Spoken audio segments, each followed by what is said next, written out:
In front of me is Samsung Galaxy A56 and today I would like to show you how you can switch on and use one-handed mode.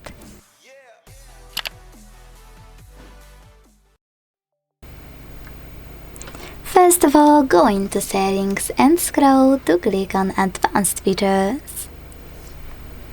Now tap on one-handed mode on the left, and when you're ready, enable it thanks to this switcher at the top right corner.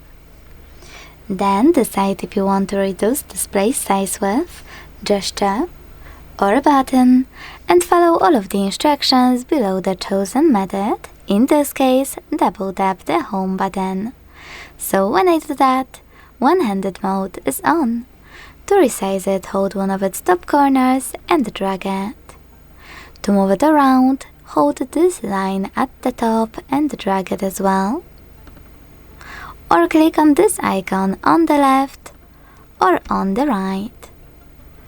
If you want to go back to standard size screen, click on the blurry area, and to disable one-handed mode fully, use the same no blue switcher. Thanks so much for watching. If you enjoyed this video, leave a like, comment and subscribe. Bye!